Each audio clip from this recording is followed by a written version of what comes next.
Good afternoon, good afternoon, good afternoon. I have a story here that's quite interesting. We're going to get into it in a minute. Once I make sure I got everything right here.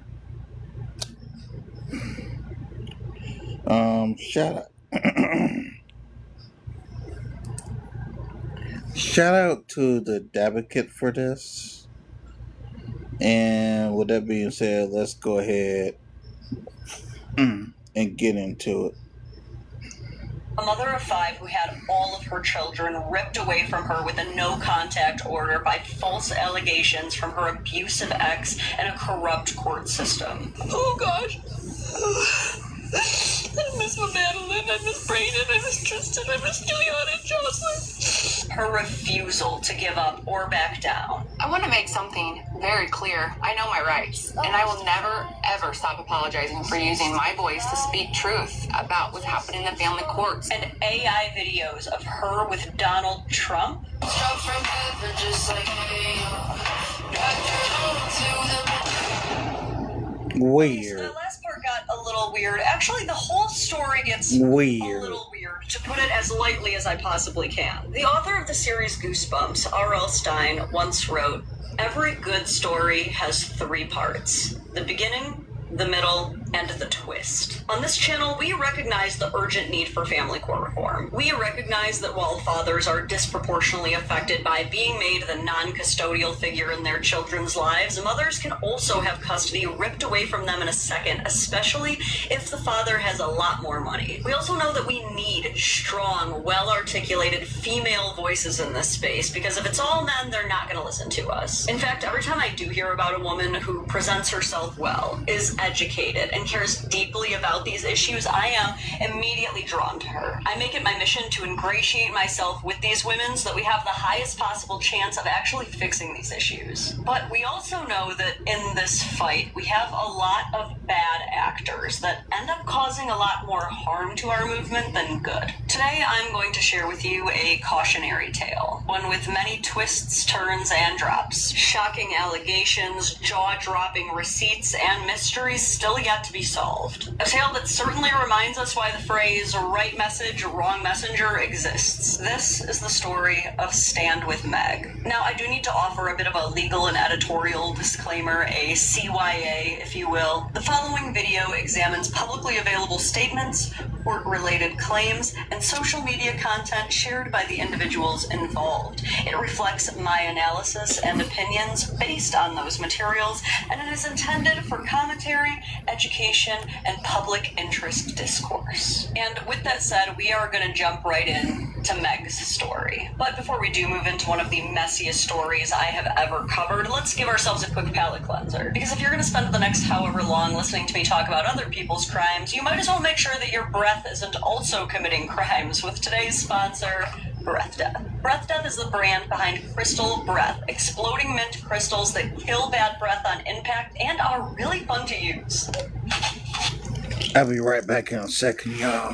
These aren't like regular mints or gum. No perfume masking, no fake ingredients, no endless chewing. Crystal Breath dissolves in seconds and actually kills bad breath at the source. Powered by zinc, these mints attack sulfur compounds in the mouth that cause the stink, meaning it's not just covering it up, it's ending it. And it keeps your breath clinically fresh for up to 4 hours. They come in these small resealable tubes, so it's easy to keep them in your pocket or in your bag so you can stay strapped. They're all natural, 0 calories, fast acting, dentist approved, and pack a powerful peppermint punch you can't get enough of. It also makes for a fun little party trick for when you need to low-key tell your friends they need a little refresher. And because Breath Death is sponsoring this video, they are offering my viewers an amazing deal. When you click the link down below in my description box or the QR code here on screen and subscribe to their 8-tube pack, you won't just get their regular 15% off and free shipping, but an additional 10% off just for watching this video. It's an exclusive deal you won't find anywhere else, so click the link and get started on your mission to destroy bad breath. So let me tell you how I first learned about Stand With Meg, because I was immediately fascinated. I was first told about her page maybe last year or the year before. Given the type of content that I cover about family court reform and fighting the injustices within it,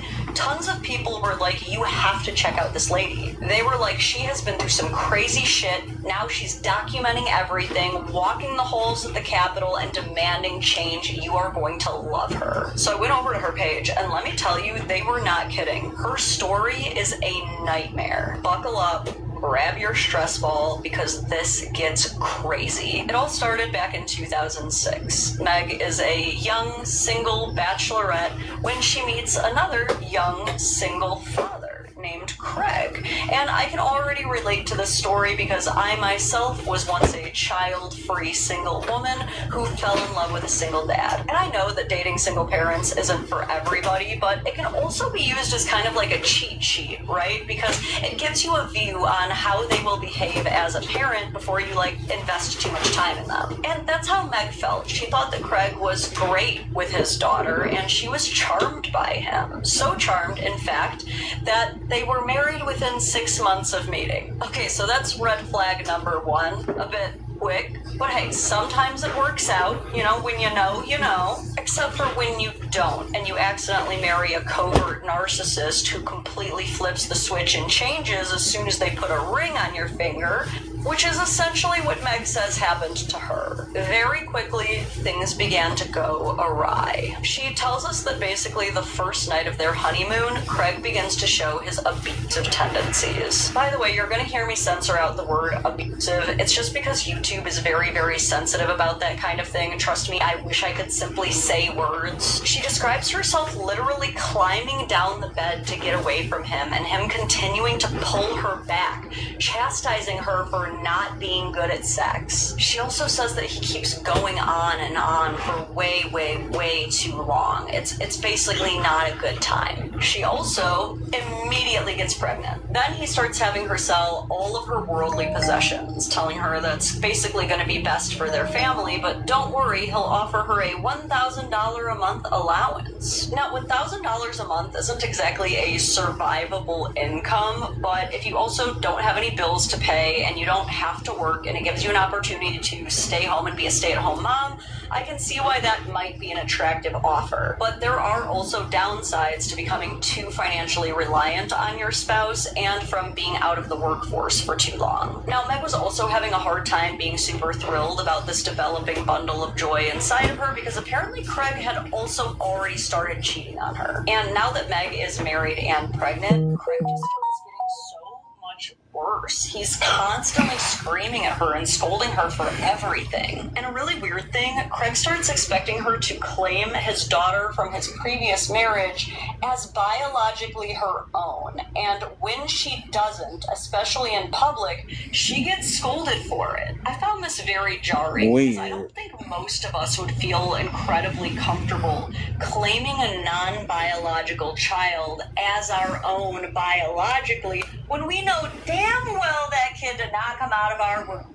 Especially if the biological parent is actively involved, which Craig's ex-wife certainly was. She describes one incident where Craig takes her to a work party, and she's feeling very quiet, introverted, and she doesn't talk much. And this pisses Craig off. So the whole drive home, he's speeding. He's driving 120 miles per hour, and she's pregnant and scared out of her mind. So at one point, they get to a stoplight, and she actually tries to leave the vehicle, which pisses Craig off again. So while her legs are still dangling out of the car and the door is open, he floors it. Can you imagine how terrifying that must have been? She describes another incident where in front of the babysitter, he got so mad he threw a phone at the wall and left a hole in it. It's getting so bad that while she's pregnant, she actually starts to make a plan to leave Craig. And at this time, Craig was actually planning on going on a solo trip without her. So she uses this time to start getting all of her stuff out of the house. She actually starts stashing it at Craig's ex-wife's house. When Craig gets back from his trip, all of Meg's stuff is gone and the divorce papers are on the counter waiting for him. So Craig's freaking out. He's trying to call Meg, no answer. Finally, he does get a hold of Meg's dad. He gives him some song and dance, and Meg's dad, he's kind of a conservative guy. He wants the family to work. So he calls up Meg and somehow convinces her to go back to Craig. So she does. Now, Meg comes from a big family. Brothers and sisters. So despite all of the trouble in paradise she's experienced so far, she really wants to give her daughter another sibling. And not long after that, she has her first baby boy. But Craig is not getting any better, and the verbal abuse continues. He especially gets riled up whenever Megan needs any medical assistance of any kind. She describes one incident on Easter, no less, where she was experiencing mastitis, which is inflammation of the breasts that commonly occurs when a woman is breastfeeding. It's very painful, and she needed some help. But that annoyed Craig, so he started screaming at her and berating her for this before just completely storming out and abandoning her and the kids on Easter. She would later find out that the real reason he picked a fight and left was to meet up with his side piece. She even showed us some of his dating profiles that he found while with her. Yet another time, she needed to take their son to the hospital because he had RSV, a very, very serious medical condition for a newborn, and that once again pissed Craig right off and resulted in him screaming at her as if she chose to give her son RSV. But despite all of this, Meg goes on to have 3 more children with Craig, the last 2 being a set of twin girls. And every one of those pregnancies would go on to be exactly how you would imagine an absolute horrifying shit show that no one should ever have to endure. During one pregnancy, Craig takes the family dog out back. These fingers and wings and lemon pepper, garlic parm, and Nashville hot. Who's got the sauce? That's me. Tax Act is designed to help you get your taxes done. Let's get them over with. Shoots it in the head. During the other, their barn cats had an unexpected litter of kittens, which very much annoyed Craig, and so he told Meg that he was going to put them in a bag, take them to the river, and drown them, resulting in her expeditiously finding them homes to avoid such a cruel fate. And during all of this, Craig was still going out, taking solo trips, going camping by himself, not inviting Meg or the girls, much less calling to ever check on them. And Meg believed that he was cheating on her this entire time, which she might have been valid in thinking, considering right before the twins were born, Craig told her that he was leaving her for another woman. So before the twins are even born, Meg and Craig have separated, and Craig hires a nanny named Shelley, who he pretty much marries as soon as the divorce is finalized. Our boy Craig, he gets married next, but maybe third time. But the courts do listen to Meg. Legal documents show that the courts found that Craig was both physically and verbally abusive to Meg, and she is awarded about 80 to 90% custody of the kids, child support, and alimony. But she does not find peace. Craig and Shelley, his new wife, become a nightmare for Meg. First of all, Meg can't seem to go anywhere without Craig somehow knowing exactly where she is. She can't shake this feeling that she's being stalked and tracked. So eventually she takes her vehicle in to be checked for any tracking devices, and wouldn't you know it, they found one. Meg is able to get a personal protection order against Craig, who is then also charged with a stalking injunction. But despite that personal protection order and stalking injunction, Craig will not leave Meg alone. He begins writing her handwritten love letters and sending them to her home, almost almost every single day, despite living with and being with Shelley. Then one day he emails her with 101 things I wish I did differently, where he admits to a wide array of very bad acts, including but not limited to actual SA. At the same time, Shelley, the new stepmom, is going around and telling other moms that the twins are biologically her own. Yeah, there's been a lot of stuff that has made my blood boil throughout this story. You don't mess with dogs, you don't mess with cats, but you certainly do not mess around with claiming another woman's children as being biologically your own. Now, I'm a stepmom, and my kid tends to call both me and his biological mom, Mom, so I could see someone maybe getting confused in passing, but according to Meg, that is not what happened here. Meg actually describes a very specific story where she goes to one of her kids' sporting events, and a mom approaches her and says, "Oh, are you the twins' nanny?" And she goes, "No, I'm their mom." And the woman goes, "Oh, well, Shelley said that she was their mom." And as they talked about it, the other mom was like, "You know, this actually makes a lot more sense, because when I was talking to Shelley, she didn't even seem to know that there was a difference between fraternal and identical twins." Very weird. There's actually like this horror psychological thriller movie called The Hand That Rocks the Cradle that is all about a nanny trying to take over this mom's life and take her kids, that this situation really reminds me of. Meg even provides us with footage from a police interrogation where we see Shelley saying that all she wants is for Meg to be arrested so that she can take her twins and go. I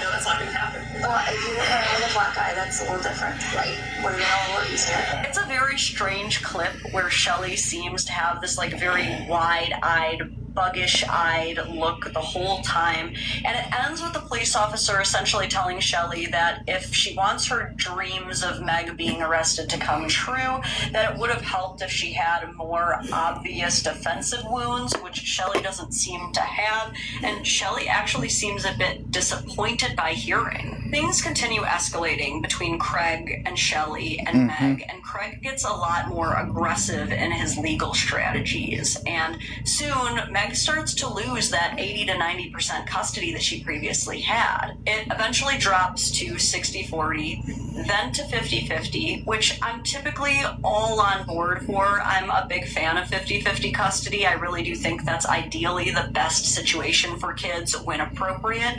But then, one day, it goes to 0 when, in January 2024, the kids are abruptly ripped out of the house with a no-contact order based on false allegations filed by Craig, the judge, and the guardian ad litem, and Meg would never see or talk to her children again.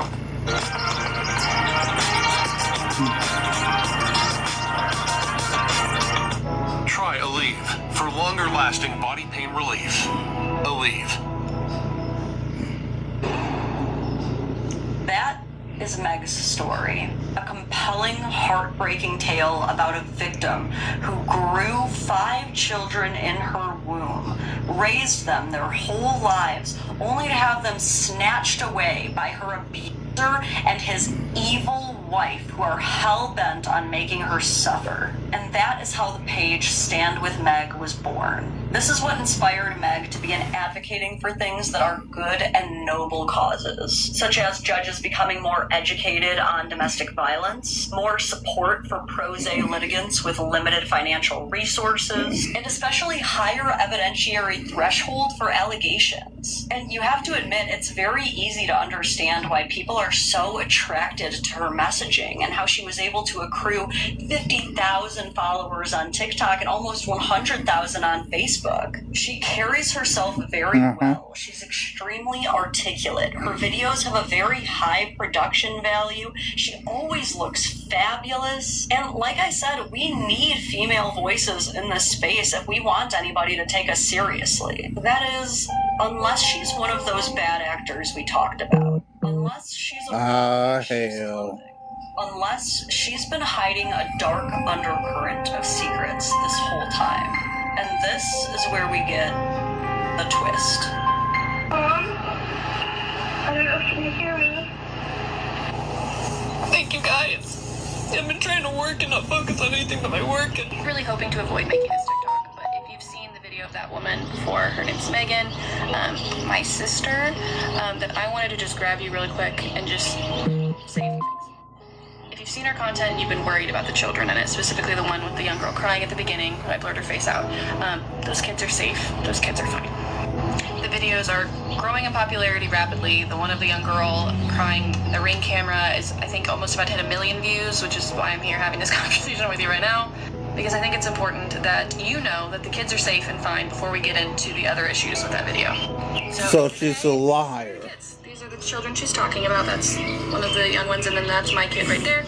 This is Memorial Day last week. All hanging out, having a good time. Kids are healthy, happy, thriving, doing great. Exhibit B, that's my other child being held by the stepmom that's had a lot of things said about her, and the dad right there, Craig. I would like to say, like, very normal people. Not that exciting. So now that you've seen that the kids are safe, which is the most important thing, without sharing too much of their story or her story, I did want to address a few things about Megan as a creator on this app. So in that video of my niece, the one crying, that's almost reached 1 million freaking views, the only way you as a viewer would get the idea that she's scared of her dad is because of what Megan put on the top. That video is actually super old. It was from a day when Maddie was obviously very scared, but she was looking for her mom. She was not scared of her dad. There's a whole other situation that was happening, but it was not fear of her dad. That was totally something Megan added on top to further her own narrative. The second thing that you as a viewer should be very suspicious of. So she's scamming and lying. Details of a child's health, like mental health specifically. Her kids live nearby, so it's highly likely their friends at school will see those TikToks or show them to them. So it's opening them up to a whole host of confusing conversations. It is just abundantly cruel to share children's information, stories, likenesses, in a way that's disparaging or confusing. The other thing you might notice, if you even watch just more than like a handful of her videos, is that her story is changing about in every video. So first, she's lost her kids because the court systems are corrupt and she can't get an attorney because she doesn't have enough money, but then she also can't get an attorney because all the attorneys in Johnson County are corrupt, and then also that her ex is stalking her, and then also like the reason she's making these TikToks is to help women, help victims of she says she wants to change some laws, but it's all just like very unclear, ambiguous, ever-changing, but she's clearly not missing opportunities to monetize off this experience. Here you can see she's using her children's likenesses to try to generate subscribers. So to wrap this whole thing up, in summary, kids are great, they're safe, they would like to see their mom, and without getting into the details of the story, she is being treated justly by the court system, and she does have everything she needs to see her kids again. So, and this is her own sister saying this. See her this. sharing her kids' likeness or her kids' stories, please consider reporting it and pulling it down. At this point, we're just here making sure the kids are good, the kids are safe. And we do wish Megan well. I wish Megan well, but at this point, she needs to cool it on sharing children's information. Thanks. As she mentioned, the woman we just heard from is Meg's sister, SJ. And this is where we get SJ's version. And SJ's version would come with a mountain of stories that contradict Megan's, debunks a bunch of Megan's claims, and introduces us to a whole world of new information. And I have to admit, even before finding SJ's videos, there were already some parts of Meg's story that had me skeptical. The first is something that SJ also points out, which is how often Meg takes advantage of using the TikTok Shop monetization tools. It kind of rubbed me the wrong way how Meg would basically fearmonger her audience by using these terrifying, scary stories about her ex to sell safety tools. As you know, I had my ex put a GPS on my car before, and this would have been a lifesaver. The next contradiction that I definitely noticed myself was that Meg would originally claim that she had her second child on purpose. Talking about something that can truly make or break your sale. Staging that sells. By the end of this episode, you'll know why staging matters, what simple things make the biggest difference, and But then writer says that Craig forced her to get pregnant to trap her. It is incredibly difficult to leave an abuser, and a lot of times they purposely get you pregnant so you're stuck. And the third thing that I definitely noticed is that Meg is constantly saying throughout all of her videos that she's way too poor to afford a lawyer, but apparently wasn't too poor to buy herself an entire billboard advertising her social media. Really? Twice. Now, I also understand that she lives in a pretty rural area, so maybe it wasn't that expensive, but she also mentions that she specifically Yeah, and that's suspect. for the highway. And highway billboards, from what I've gathered, tend to cost thousands to tens of thousands a month. And if I'm not seeing or talking to my children for months to over a year, you bet your sweet ass that my money is going to a legal retainer. Exactly. Advertisement for my social media platforms. So if you Weird like me behavior. did have some doubts about Meg's story before, SJ is about to rip all of the credibility rug out from under her. So first of all, Meg claims that the whole reason her children were taken away from her were false allegations from Craig. But SJ reveals that there were findings of abuse that came directly from things the children told their therapist. SJ also tells us that Craig and Shelley are not the heinous Disney villains that Meg makes them out to be, and actually describes them as normal, boring people. Another thing Meg tells us a lot on her page is that she has done everything she needs to do through the courts to see her kids. But according to SJ, Meg has had ample opportunities to be reunited with her kids. She just doesn't want to do the supervised visits, won't show up to them, and will not cooperate with the reunification therapist. But more on that later. Let's get back to some of Meg's other claims and SJ's version of these events. One of Meg's claims is that the children should have never been taken away from her because she has no record, not even a speeding ticket. SJ debunks this. Says we have evidence that they take kids from a mother like me that has zero. I don't have any record. I have no DUIs. I don't even have tickets for speeding. Why the fuck you lying? And this is her own sister debunking her.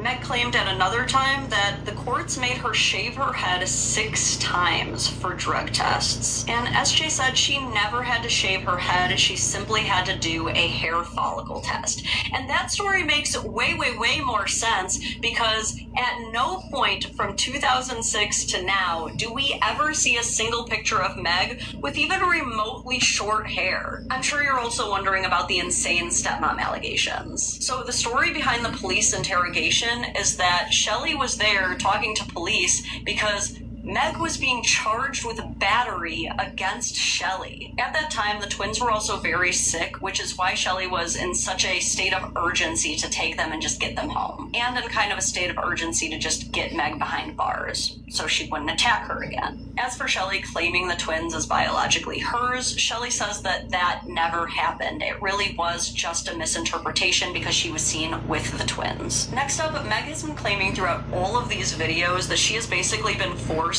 to be pro se, meaning you represent yourself without a lawyer this entire time, but SJ tells us that that's just not true. Pretty much throughout the entire divorce and custody cases, Meg actually had a very high-powered attorney, which is how she got not only the 80 to 90% custody, but $3,000 a month in child support, and an additional $3,000 a month in alimony, which Meg conveniently leaves out when trying to promote how poor and destitute she is, while Craig is giving her $6,000 a month. The only reason she lost that lawyer was because of the findings of abuse and the no contact order, at which time that lawyer recused himself and did not want to work with Megan anymore, which would become a pattern for her, but again, that's coming up later. Regarding Craig's cheating, SJ doesn't really deny that claim, but she does add another fun little detail, which was that Meg was also cheating on Craig. So as much as I do not appreciate or condone the cheating, kind of cancels each other out at that point. So now let's talk about the tracking device and the personal protection order. So Meg tried to get a personal protection order, one of the classic silver bullet moves in any custody case to try to keep the ex you don't want seeing the kids away even more. And they tend to grant them pretty liberally as a safety precaution, but it was pretty quickly ruled out that it was not necessary, so it was set to expire within just 30 days of being granted. During this time, Meg was threatening Craig that she was going to take the kids and just skip town and run away, which apparently she had done before. So on the 30-day mark, Craig went ahead and put a tracking device on the vehicle because it was his. That vehicle was actually in his name. The only technical problem was that the docket hadn't formally canceled the PPO, and he did end up getting in trouble for that. As for the love letters, they weren't love letters. Craig is very religious, and his religious pastor told him that as a sign of good faith, he should write her letters of goodwill, saying that this is something that would ultimately help the children. SJ also gave me more information about the questions I had about Meg's financial priorities. Outside of the billboards, SJ also informed me that Meg was also spending exorbitant amounts of money on a trip to Greece, Botox, new boobs, a $500,000 house, and a brand new car. Can't afford a lawyer, though. But how could she pay for these things without a job, you might ask? Well, SJ and her sisters did a little bit of digging, and they found out that the way that Meg was paying for these things was, any guesses? Any guesses from the peanut gallery? Oh, yeah. You guessed that. You win! Finally, I asked SJ if she knew anything about the dog and cat abuse. And while SJ can't prove or dispute... So, not only is this woman a liar, this woman is a whore on OF. Typical. Prove these allegations, and neither can Meg.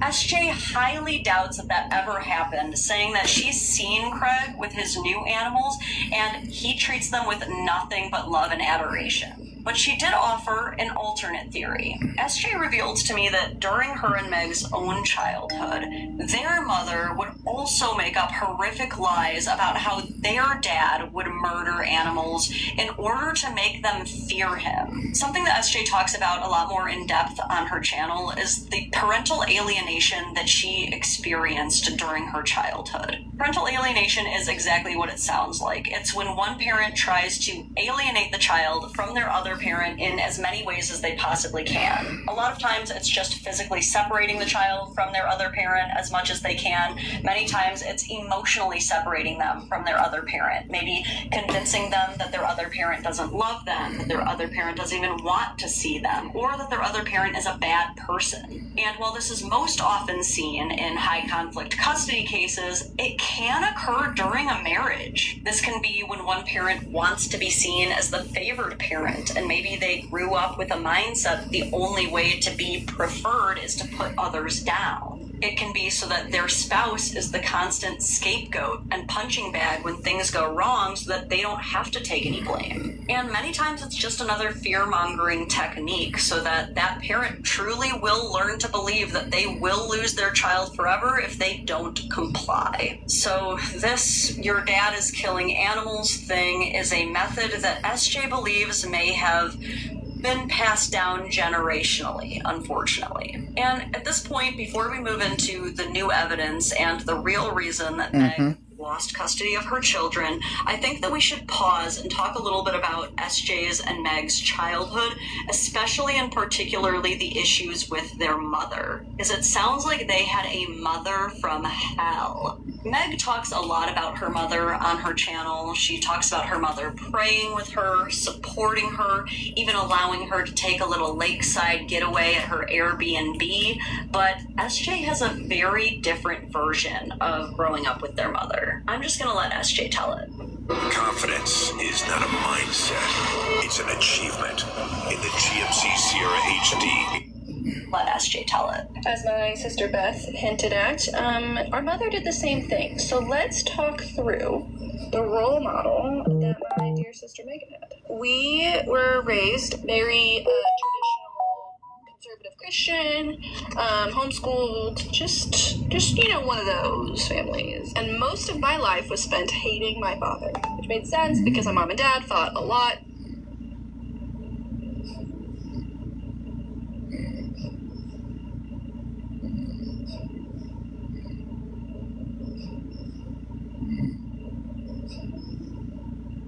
Ah, come on. Give me a second, y'all. Give me a second. Give me a second while I go back into it.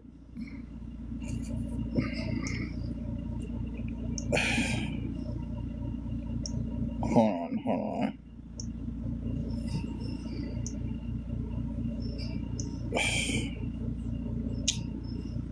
Hold on, y'all. Give me a second. I don't know why it messed up now.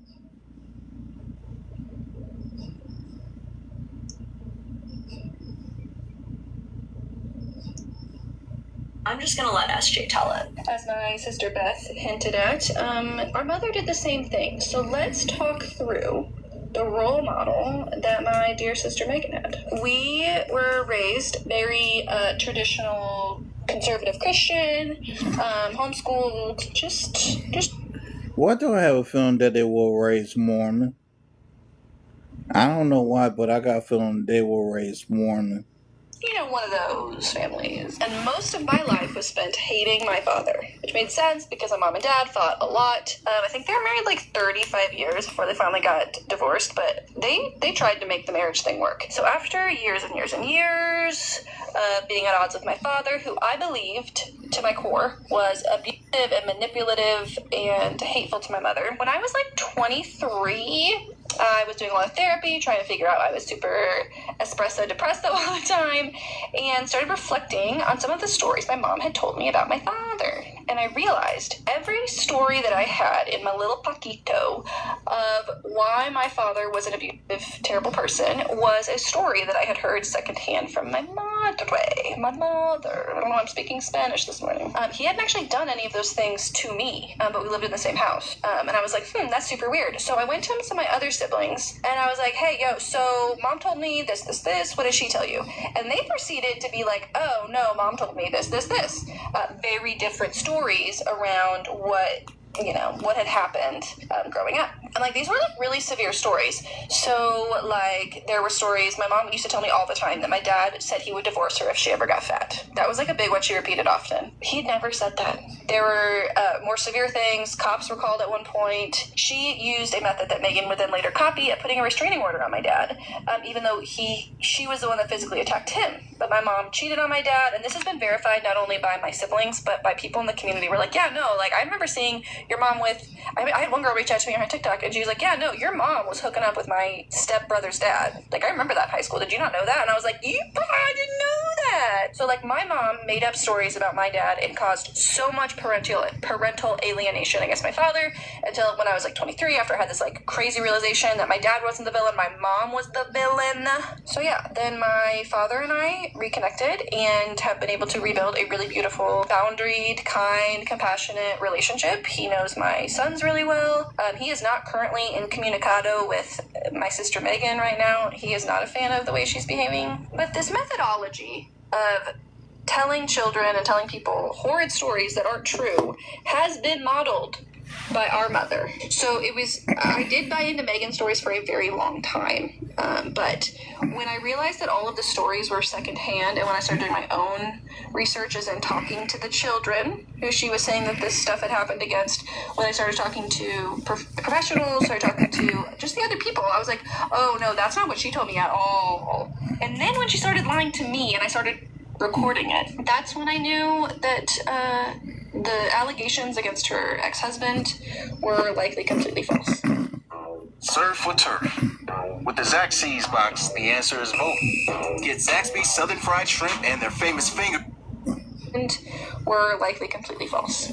Okay, this reads, you're so funny. Thanks. My mom locked my dad in the basement with a deadbolt and had me put his dinner on the stairs and yell for him and quickly lock the door like he was an animal. You guys are hilarious. Because when I made a TikTok talking about my mom locking my dad in the basement, you guys are like, but what did he do? And that last example is very relevant to a video that I just made called the Everything is Men's Fault problem, where I talk about this exact phenomenon. Every time something bad happens to a man, even when it's something horrific like being locked in a room by their spouse, society seems to have this knee-jerk reaction of, well, what did he do to deserve it? Because he must have deserved it. According to SJ, she, her sisters, her brothers, and especially her dad suffered every kind of abuse under the sun from their mother. Religious abuse, physical abuse, mental and emotional abuse, you name it. And almost none of them talk to their mother anymore, except, of course, Meg, who I guess seems to have just taken that childhood and manifested it into,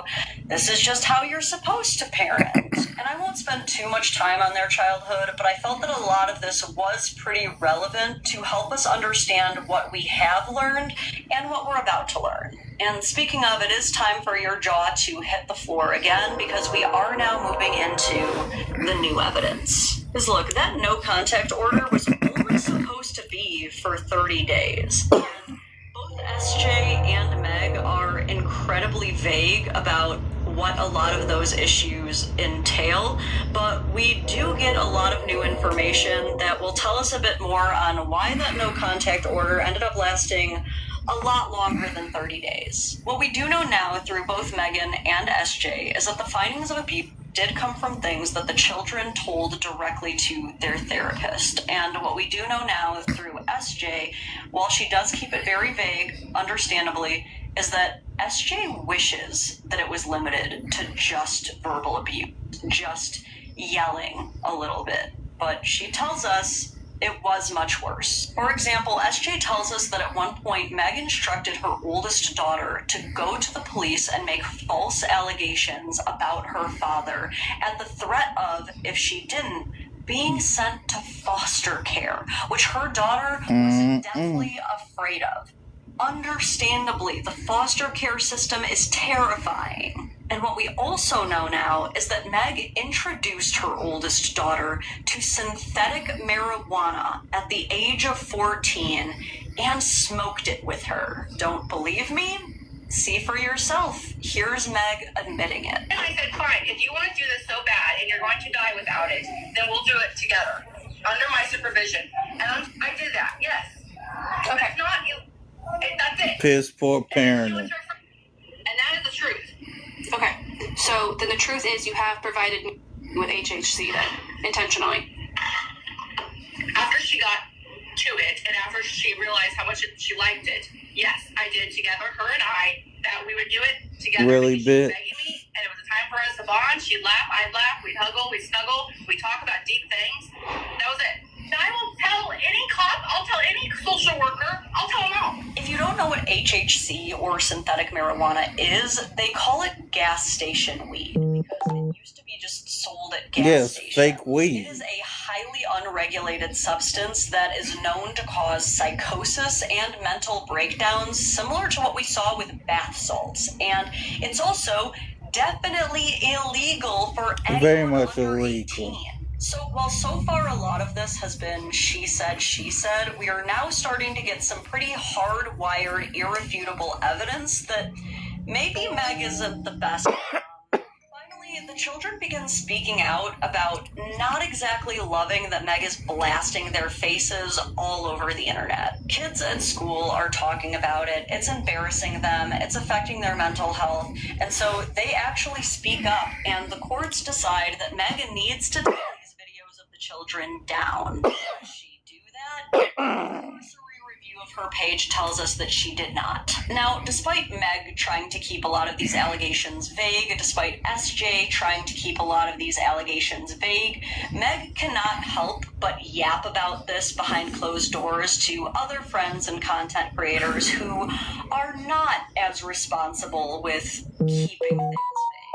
This results in one of Meg's content creator friends making a video that I guess she intended to be defending Meg, but just ended up causing so much more damage. In this video, her friend is basically saying things along the lines of, these allegations are really nothing. Like, I've done the same things that Meg did.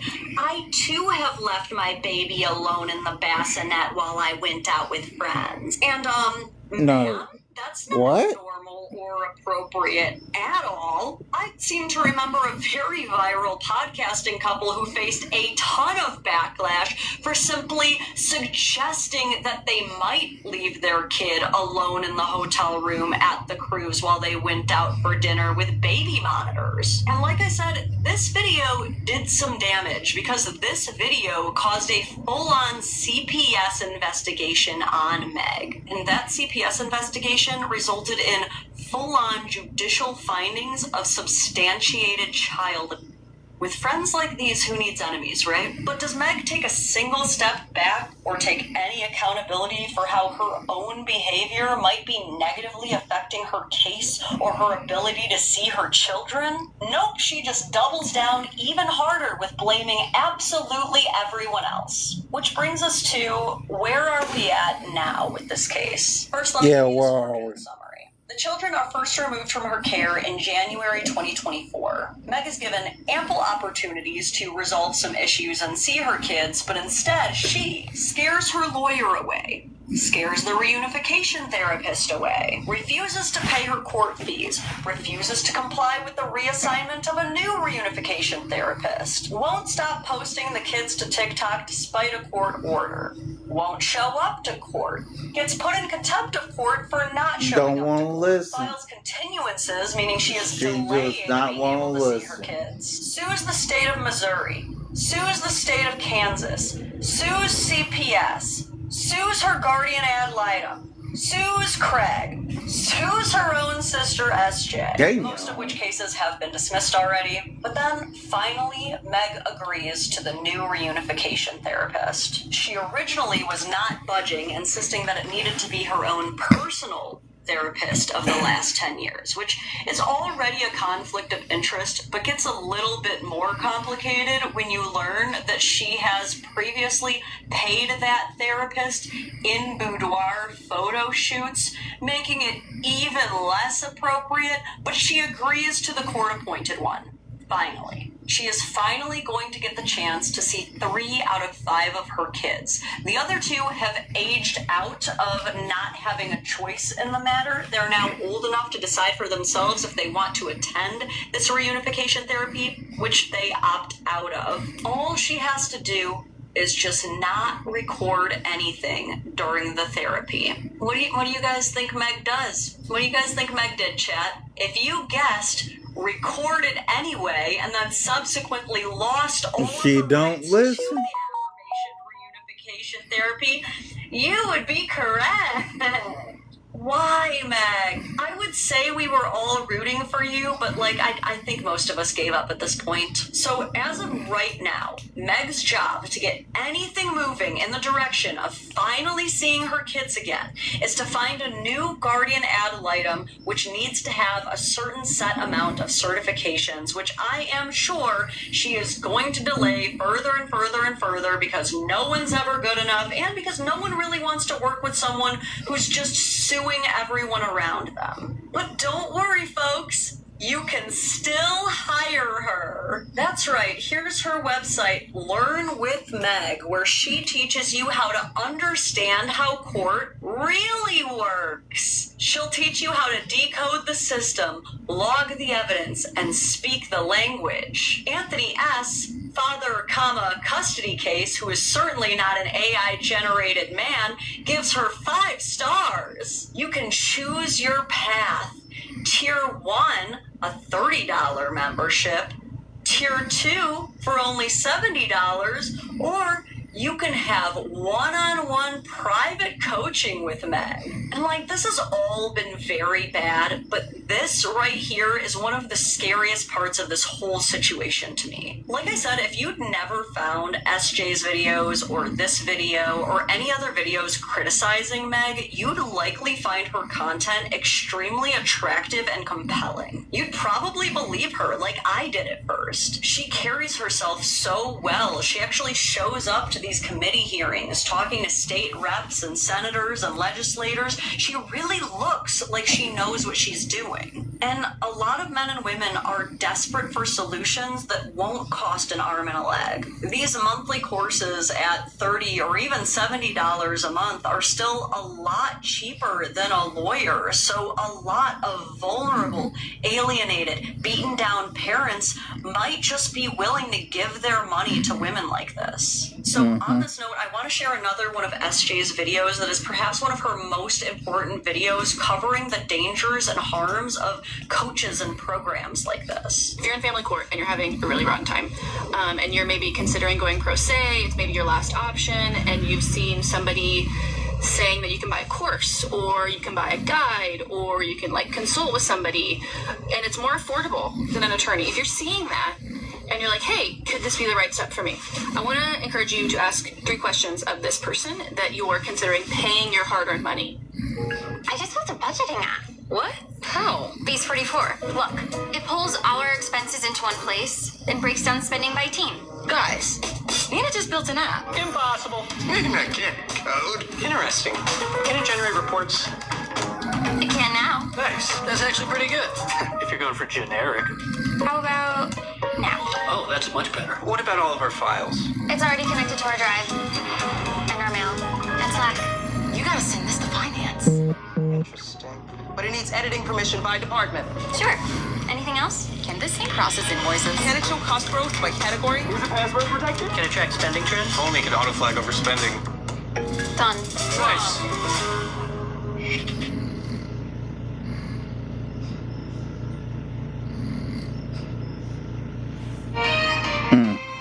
As a small business owner, you need a tax service that lets you focus on your business. Here we go. Too, because you're already dealing with a lot. Your kids are in the mix, finances are in the mix. This is a very stressful time. Ask them or ask yourself, has this person been successful? And she is so right. I love that question. You have to ask yourself, have they been successful? And that brings us to our conclusion. You've heard Meg's story. You've heard SJ's story. You've seen evidence from both sides. And I'm not here to tell you that either one of them is telling the complete truth, and I'm not telling you who or what to believe. What I am telling you is that this is why we have to be incredibly protective of family court reform spaces and very skeptical of who we allow to lead them. Because when people are desperate, when they've lost access to their children, and they're broke, terrified, grieving, they are uniquely vulnerable to bad advice and bad actors. And there's enough danger in and around family court. There is a growing industry built off of family court trauma, with courses, coaches, fundraising campaigns, and social media experts who claim to be the authority on guiding you through these systems that they will convince you are corrupt and rigged and out to get you. Some of these people actually do have expertise and can put their money where their mouth is. Some of these people are very well intentioned but aren't actually very helpful. And some of these people absolutely know that they have no credentials whatsoever and don't care. Because intention is not the same thing as competence, and self-importance is definitely not the same thing as credibility. When people with questionable backgrounds, unresolved legal issues, and a demonstrated pattern of conflict position themselves as these authorities in this space, the harm doesn't just fall on them. It falls on all of the parents who follow in their footsteps, and most importantly, the children whose cases are affected by it. Bad advice in family court doesn't just fail quietly. It blows up in people's faces. It alienates judges. It damages the credibility of your case, possibly for the rest of your child's minor years. It turns solvable problems into high conflict war zones. It can cost people custody they may have otherwise preserved. And once the damage is done, it is very often irreversible. People need to understand the dangers of going pro se without fully understanding the risks. It actually doesn't look good in court when you frame every adverse ruling as proof of corruption. It doesn't work out very well when you teach parents to distrust every professional involved in your case. And it never turns out well when you teach people that any compliance and any accountability is bad. As someone who's been involved in the family court reform space for a long time, definitely a lot longer than Stand With Meg, real reform requires credibility and it requires restraint. It requires leaders who model accountability, who understand boundaries, who understand the gravity of legal systems, and most importantly, who put the children, not social media platforms, at the center of their advocacy. So keep calling out the bad actors and fakes, and more importantly, keep edifying the leaders and advocates who are putting in the good work, the hard work, and the necessary work that we need for our families. Thank you so much for watching all the way until the very end. I worked really hard doing all of the research on this myself, doing the filming myself, doing the editing myself.